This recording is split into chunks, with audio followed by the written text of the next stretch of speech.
할렐루야, 좋은 아침입니다. 오늘도 말씀을 하루 시작합니다.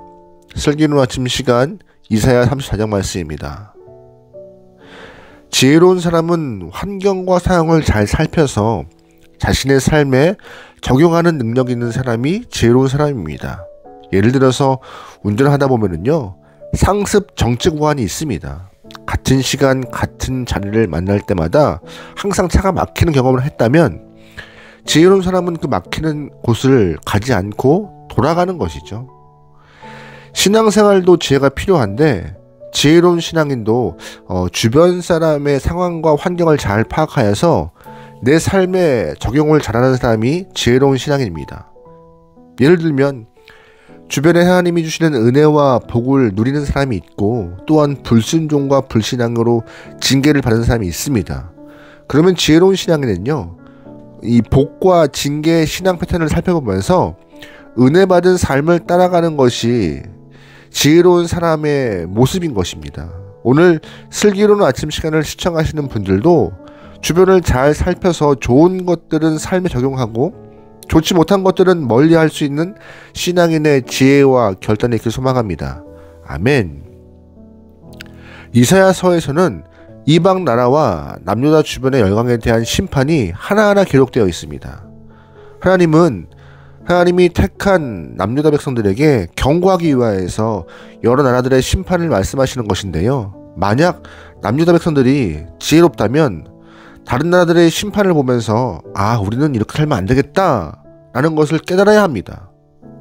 사실 하나님은 남유다를 깨닫게 하시려고 주변 나라들을 교부제 삼은 것인데 남유다가 깨닫지 못한다면 그들은 정말 어리석은 백성일 것입니다.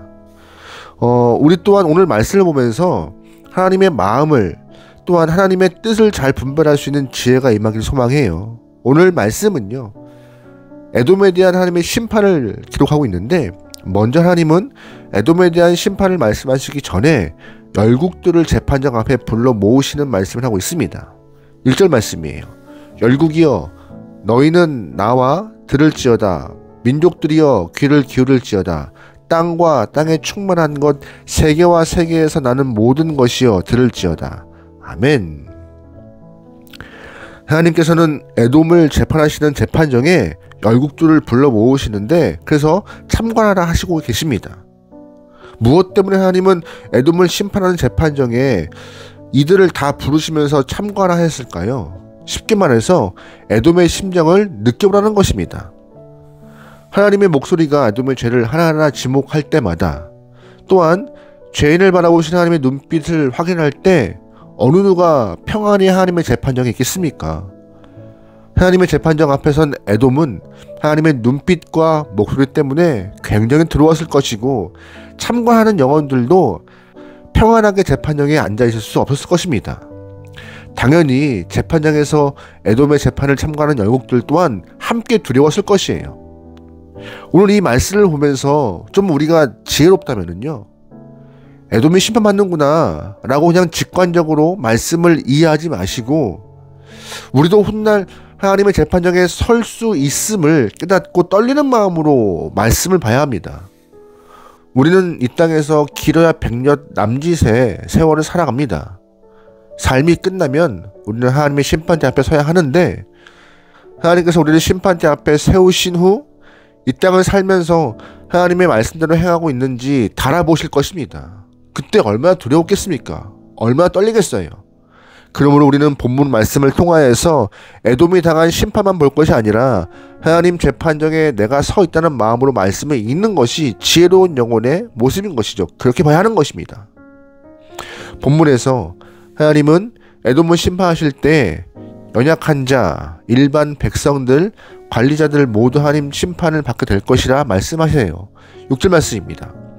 여호와의 칼이 피 곧 어린 양과 염소의 피에 만족하고 기름 곧 순양의 콩팥 기름으로 윤택하니 이는 여호와를 위한 희생이 보스라에 있고 큰 살록이 에돔 땅에 있음이라. 아멘. 6절 말씀에 어린 양과 염소의 피는요, 에돔의 일반 백성들이 당할 심판을 말하고 있는 것이에요. 또한 6절 말씀에 보스라는 에돔에서 가장 큰 도시인 것입니다. 그러니까 6절 말씀은 하나님이 에돔에서 가장 큰 도시와 일반 백성들의 죄를 심판하실 것이다 라고 말씀하시는 것이에요. 그뿐인가요? 아닙니다. 게다가 일반인뿐만 아니라 에돔의 관리인들도 심판하신대요. 7절입니다. 들소와 송아지와 숫소와 함께 도살장에 내려가니 그들이 땅이 피에 취하며 흙이 기름으로 윤택하리라. 아멘. 7절 말씀에 들소, 송아지, 숫소는 에돔의 관리자들, 귀족들, 왕족을 말합니다. 이들도 역시 하나님의 심판을 피할 수 없음을 말하고 있는 것이에요. 그러니까 오늘 말씀 보면은요, 누구도 하나님의 심판을 피할 수 없음을 우리는 말씀을 통하여서 알 수 있습니다. 그래서 성도된 우리는 아니라고 가볍게 하나님의 심판을 생각하면 안 됩니다.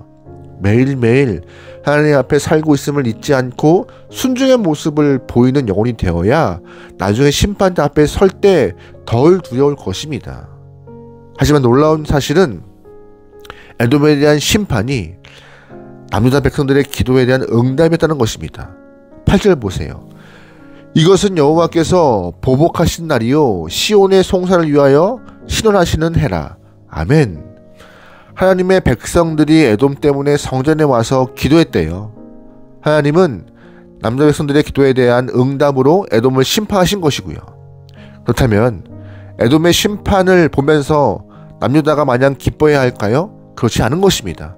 왜냐하면 1절 말씀에 하나님께서 모든 열국들을 하나님 심판대 앞에 불러 모으셨기 때문입니다. 주변의 모든 열강들, 즉 아수르, 바벨론, 수루, 시돈, 구스, 암몬, 모압, 에돔까지 하나님은 차례차례 심판대 앞에 내세우시면서 남유다 영혼들에게 내가 너희를 이렇게 심판할 수 있어 라고 보이시는 것이죠. 제대로 살지 않으면 너희를 심판할 거야 라는 하나님의 음성을 남유다 백성들이 들어야 했습니다. 그런데 불행하게도 그들은 하나님의 경고를 무시하고 어리석은 영혼처럼 살다가 결국 하나님의 심판을 받을 수밖에 없는 상황에 놓였습니다. 혹시 말씀을 듣는 우리가 남유다와 같이 어리석은 사람 아닐까요? 역사 속에서 말씀 속에서 하나님은 계속 우리에게 보여주시고 깨닫게 하시는데 정작 우리는 깨닫지 못하는 그 어리석은 모습이 우리 안에 있지 않은가, 스스로의 모습을 상기해야 할 것입니다. 나는 남유다 모습을 갖고 있지 않은가? 하나님이 보여주셔도 보지 못하고 있지 않은가? 하나님이 들려주셔도 듣지 못하고 있지 않은가? 반성하면서 우리가 조금 더 지혜로운 삶을 살기 위하여서 주님께 집중해야 할 것입니다. 오늘 본문에서 하나님은 여러 열방들 가운데 에돔의 심판을 말씀하십니다. 하나님께서 열강을 심판하신 이유는 교만 때문입니다. 교만했기 때문에 하나님은 그들을 심판하셨고 그들이 죄악을 멈추지 않기 때문에 심판받은 것입니다. 우리가 교만하면 하나님의 심판이 언젠가는 다가온다는 사실을 깨닫고 겸손과 성실로 오늘 하루 살아내어서 하나님의 백성 되고 하나님의 기쁨 되길 소망합니다. 오늘도 말씀 안에서 순종하고 주님을 기대하고 사모할 수 있는 귀한 영혼 되길 소망합니다. 아멘. 기도하시겠습니다. 사랑의 하나님, 말씀을 통하여서 하나님의 정의를 보게 됩니다. 모든 민족을 심판하신 주님의 정의와 공의를 보았사오니 우리 또한 주 앞에 설 심판을 기억하면서 매일매일 말씀에 순종할 수 있는 겸손의 모습을 살아갈 수 있는 주님의 지혜로운 영혼도 허락하여 주시옵소서. 내 삶의 주인은 내가 아닙니다. 하나님이 우리의 삶의 주인이신지라 주의 뜻에 맞는 삶, 주의 마음을 기쁘게 할 수 있는 삶을 살 수 있도록 우리의 시간을, 우리의 삶을 주장하여 주시옵소서. 함께 를 믿사오며 예수님의 이름으로 기도합니다. 아멘.